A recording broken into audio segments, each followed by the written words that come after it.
भाई ओ भैया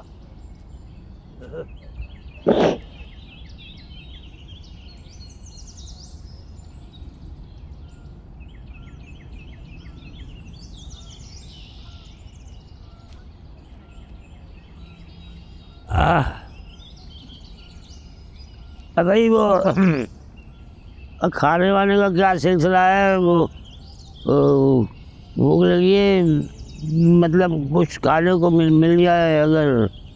कयूं, देख एक बात मुझे बता, ये काम तेरा तो नहीं है, सच सच बता दे।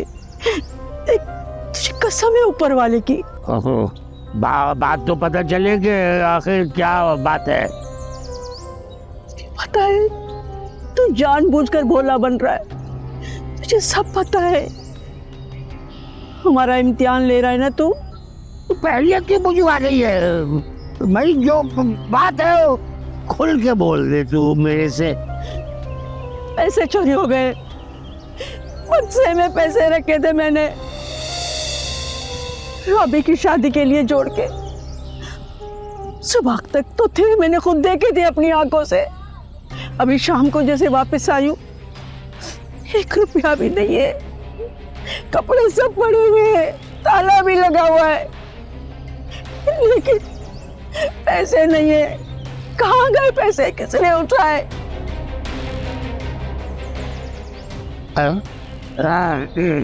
अच्छा, कितने पैसे छुपा के, मेरा मतलब है कि कितना पैसे बचा के रखे थे? अरे मैं पूछ रहा हूँ कितने पैसे थे वो ज्यादा नहीं थे ज्यादा, 40,000 ही तो थे बस। हाँ, रे बाप 40,000 इतनी रकम तू बक्से में रखकर दिन भर घर से बाहर रहती है काम के सिलसिले में, है? बहुत ही बेवकूफ है भाई। खुदा की कसम बक्स खाली पड़ा हुआ है, पैसे निकाल दिए, कपड़े सब पड़े हुए हैं। अब मैं खुद देखता हूँ चल के। क्या होगा तेरे देखने से? हाँ क्या होगा तेरे देखने से? पैसे वापस आ जाएंगे। 40,000 रुपए चोरी होना कोई छोटी बात नहीं है, और रकम भी कुछ ढीला दमड़ी नहीं। अब बोल मैं क्या कर सकता हूँ? अगर मुझे पहले बोल दिया होता तो ये दिन देखना नसीब ना होता भाई।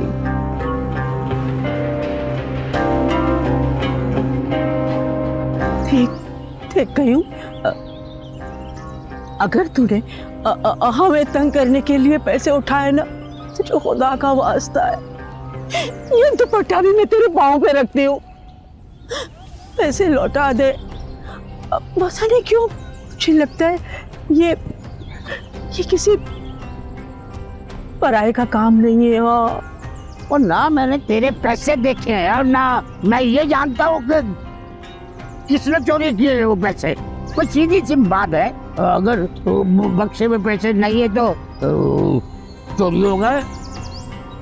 और चोरी जो है ना वो हमेशा बाहर का आदमी करता है, समझे? और जब ये बात मुझसे पहले से छुपा के रखी है तो फिर मुझे बीच में दरमियान में लाने की जरूरत नहीं है। मैं अलग अच्छा हूँ मैं। हाँ, अगर तू कहती है तो मैं पुलिस में रिपोर्ट लिखाने के लिए तैयार हूँ, लेकिन एक बात याद रखना, पुलिस भी कम से कम 5,000 रुपए उस चोर को खोजने के लिए ले लेगी।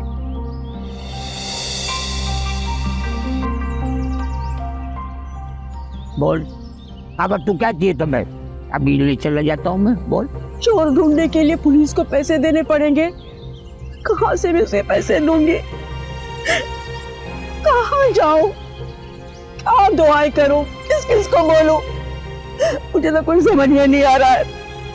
देख हाथ जोड़ती हूँ, तो थोड़ी कोशिश कर, हमें पैसे दिला दे। हाँ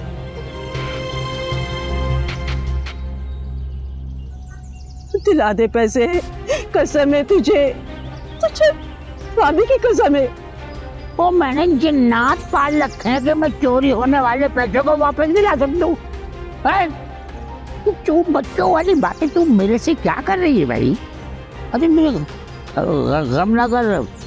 हाँ फिर से पैसे जमा कर लेना।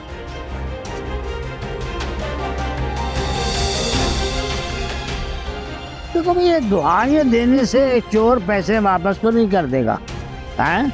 और सीधी सी बात है भाई, अब तक तो वो खा पी के उड़ा चुका होगा। और जब मैं बस्ती के 2-4 लोगों से कहता हूँ कि वो चोर की खोज लगाएं और बताएं, ठीक है सही है, मैं कहता हूँ यही चोर है, सीने उठाए, अब चोर चोर को ढूंढेगा।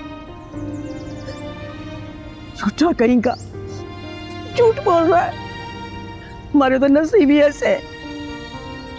खुदा पूछेगा इसे, खुदा पूछेगा, अल्लाह देगा हमें। अरे दिमाग खराब हो गया है तुम्हारा, अपनी बेटी पे शक करते हो। जब से यूनिवर्सिटी से आई है पड़ी रो रही है, कह रही है अब्बा मुझ पे शक करते हैं, सारी मेरी सहेलियां मेरा मजाक उड़ाएंगी। अरे जमाने भर की लड़कियां स्कूल कॉलेज यूनिवर्सिटी जाती हैं, क्या उनकी इज्जत नहीं होती? उनके माँ बाप नहीं होते क्या? तुम्हें तो बस बात का पतंगड़ बनाना आता है। खुदा के वास्ते अपनी बेटी को समझाओ, मेरे पीछे मत पड़ो। तुम्हें पता वो क्या गुल खिला रही? तुम्हें तो बस ये फिक्र है कि वो रो रही है और वो मेरे साथ यूनिवर्सिटी नहीं जाना चाहती। इसकी वजह पूछी तुमने कभी? नहीं। अगर इसकी वजह तुम जानती तो उसकी तरफदारी नहीं करती। अरे ऐसा क्या गुनाह कर दिया मेरी बेटी ने जो तुम उसके लिए ऐसी उल्टी सीधी बातें कर रहे हो? उल्टी सीधी बात नहीं कर रहा मैं, हकीकत सुनोगी तो तुम्हारे कान खड़े हो जाएंगे। मैं भी बहुत शर्मिंदा हुआ था ये बात सुनकर। महल्ले के कुछ लोगों ने तुम्हारी बेटी को एक लड़के के साथ स्कूटर पे बैठते हुए देखा है, घूमते हुए देखा है। ये लड़की मेरी और इस घर की इज्जत दांव पे लगाने पे तुली हुई है।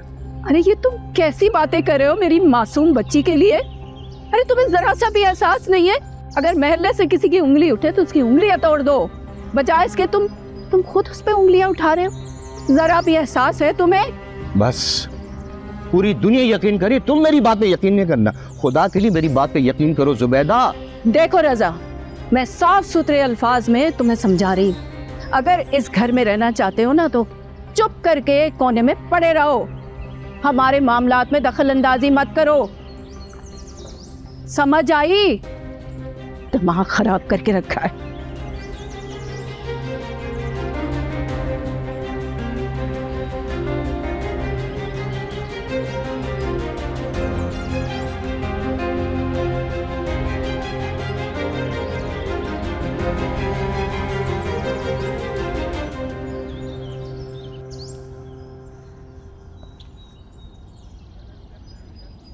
राबी, राबी, अरे शम्मो तू चल आजा, ऊपर बैठते हैं फिर बात करते हैं।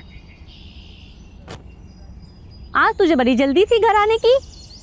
अरे जल्दी कहाँ, वो सड़कें, वो चौक, वही अपना घर है, यहाँ आके क्या करना है? तू क्या ये नहीं जानती इस झोपड़ी में हम लोग फिर भी महफूज हैं? वहाँ पता नहीं सड़क पे भीख की आड़ में कब क्या हो जाए। क्या हुआ, कुछ हुआ है क्या? हाँ ना। अरे हुआ क्या है? वो जुबैदा बाजी की बेटी थी ना, चंबेली। हाँ हाँ आगे बोल। अभी ठीक से 10 साल भी नहीं हुए थे उसे भीख मांगते हुए। सड़क पे खड़ी हुई थी, कुछ कार सवार आए, मुंह पे कपड़ा डाले हुए, उसको अगवा करके ले गए। कुछ पता नहीं चला। ये तो क्या कह रही है शमो, ये तो बहुत बुरी खबर है। अपनी आंखों से देख के आई हूँ। वो झट से आके उसके अब्बा को बताया है। वो बेचारे अब कहाँ और कैसे ढूंढेंगे उसे? वो अगवा करने वालों ने तो उसे गायब कर दिया होगा ना।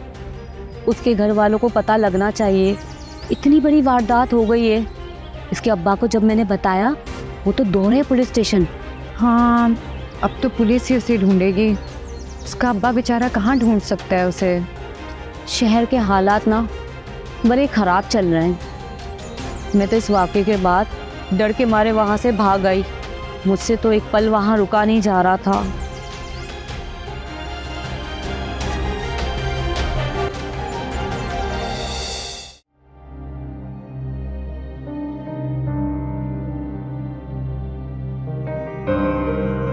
हाँ,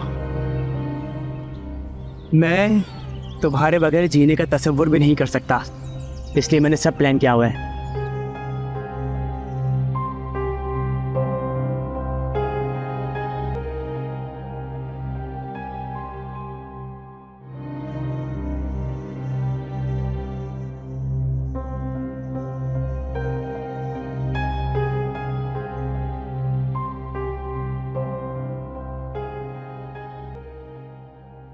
ऐसा क्या कर दिया अब्बा ने? जितनी क़यामत उठा रखी है घर में। मैं तुमसे कोई बात नहीं करना चाहती। मैं तो जैसे मरे जा रही हूँ ना तुमसे बात करने के लिए। ये तुम्हारी प्रॉब्लम क्या है? क्यों पीछे पड़ी रहती हूँ मेरे? मैं कोई वहीद हूँ जो तुम्हारे पीछे पड़ी रहूं? वहीद? कौन वहीद? अच्छा, नसरीन के भाई ने अपना नाम बदल लिया। ज़्यादा होशियार मत बनो तुम, मुझे तुम्हारी पूरी स्टोरी पता है। रोज मोटरसाइकिल पे उसके साथ डेटे मारती फिर रही हो ना, मैं घर पे लाके छोड़ता है। याद है या याद दिलाऊं? तुम्हें गलत फहमी हुई होगी भाभी, कसम से ऐसा कुछ भी नहीं है। अच्छा, तो रात को अम्मा के सोने के बाद छत पे कबूतरों को दाना डालने जाती हो और जो छुप छुप के फोन पे बातें करती हो वो मेरी गलत फहमी है ना? अभी तुम्हें भैया की कसम, आहिस्ता बोलो, अगर अब्बा ने सुन लिया तो मेरी नाक चोटी काट देंगे। खुदा के लिए चुप हो जाओ। और तुम जो अपने बाप और भाई की इज्जत को मिट्टी में मिला रही हो वो? हम शादी करने वाले हैं। वो तुम्हें बेवकूफ़ बना रहा है। देखो, तुम्हारी मर्जी है, बनती रहो, पर मेरी एक बात ना कान खोल के सुन लेना, मेरे मुंह मत लगना, वरना तुम्हारी सारी पोल पट्टी ना अब्बा के आगे खोल के रख दूंगी, समझी?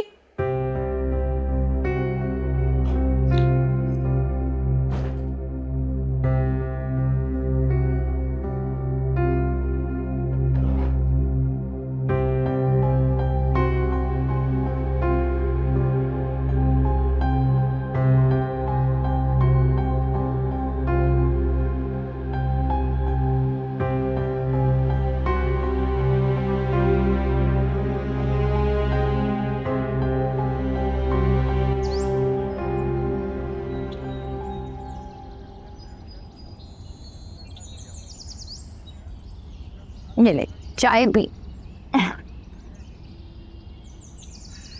वैसे शम्मा, तो है ना, बिल्कुल ठीक कह रही है। शहर के हालात वाकई बहुत ख़राब हो गए हैं। उस रोज़ पता है किसी ने हमारी झोंपड़ी से आके मेरे सारे पैसे जो मैंने और अम्मा ने जमा किए थे ना, क्यों उड़ा ले गया। अल्लाह खैर करे, क्या तेरी यहाँ चोरी हो गई? हाँ, पूरे 50,000 थे, अब्बा से छुपा के रखे थे। उन्हें तो डर के मारे 20-30 हज़ार ही बताए, लेकिन थे पूरे 50। यार ये तो बहुत बड़ी रकम है। इसलिए तो रो रो के बुरा हाल हो गया। अभी भी जब याद करती हूँ ना, इतना रोना आता है। अब तो आंखें सूख गई हैं रो रो के। चोरी की ये चौथी वारदात है हमारी जोपर बस्ती में। जिस जोपर बस्ती में दिन और रात में कोई नहीं होता है, वहाँ ये वारदात होने लग गई हैं। कल रात हमारे साथ वाली झोपड़ी में सोने की बालियाँ चोरी हो गई। अपनी शजीला के थे, वो एक घर में नौकरानी का काम करती है, उसी घर की मेम ने उसे दिए थे। उसकी शादी होने वाली है ना। बेचारी, अब तो इसकी शादी का सारा मज़ा ही ख़राब हो गया होगा। हाँ ना।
आज तेरे पास कितनी भीख जमा हुई है? आज तो है ना बड़ी अच्छी दिहाड़ी लगी है।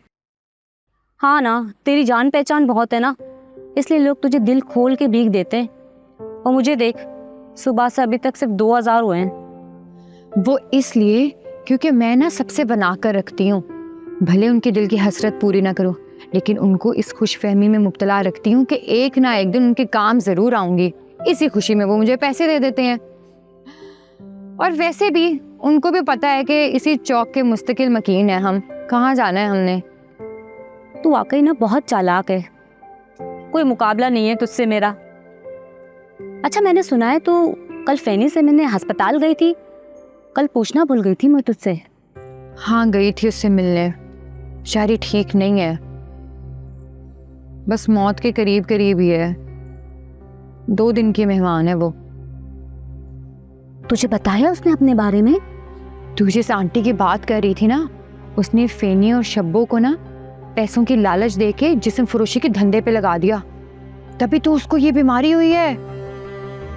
जितने भी पैसे उसने कमाए थे ना, सारे उसके इलाज में लग गए। अब तो मजीद इलाज के लिए उसके पास कोई पैसे भी नहीं है, और पैसे लगाने का फ़ायदा भी कोई नहीं। डॉक्टर कह रहे थे कि बस कुछ ही दिनों के मेहमान है वो। मेरी तो तौबा है भाई, मैं ऐसे काम कभी ना करूं। और तुझे पता है, फैनी ने बताया कि शब्बो को ना उस आंटी ने किसी दूसरे मुल्क दुबई भिजवा दिया। फैनी का भी वीज़ा लग गया था, जाने ही वाली थी वो, लेकिन उसे ये बीमारी लग गई ना, पता चल गया उसका। पता नहीं किसी मुल्क लैंड थाईलैंड जाने वाली थी वो बेचारी। सारी मुसीबतें हम गरीबों पे ही नाजिल होती हैं। अच्छा ये तो बता, वो चंबेली का कुछ पता चला? नहीं, कोई खबर नहीं। उसकी झोपड़ी में तो कोहराम मच गया है। मैं तो कहती हूँ अब तक तो उस मासूम सी बच्ची को उन जानवरों ने झंझोड़ के रख दिया होगा। उसके साथ जिनसे ज्यादती करके कहीं फेंक दिया होगा उसको, किसी नाले में या किसी कूड़े के ढेर के पास। उसके ना अब्बा को जाके कह दे कि ये थाने के चक्कर काटने से ना उसको उसकी बेटी नहीं मिलने वाली है। अगर वो अपनी बेटी को ढूंढना चाहता है ना, तो जाए किसी नाले में ढूंढे या कहीं झाड़ियों में जाके ढूंढे। सारी ज़िंदगी भी वो थाने के चक्कर काटता रहेगा ना, तो उसे उसकी बेटी नहीं मिलने वाली।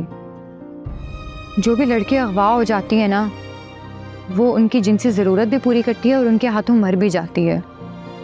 पता नहीं हमारे नसीब कब बदलेंगे। हमारे नसीब कभी नहीं बदल सकते, यही हमारा मुकद्दर है जो कभी नहीं बदलेगा। अच्छा छोड़, बता क्या खाएगी? कुछ खाने का मूड तो नहीं है, शरबत पिला दे। चल ठीक है, मैं भी शरबत बना के लाती हूँ तेरे।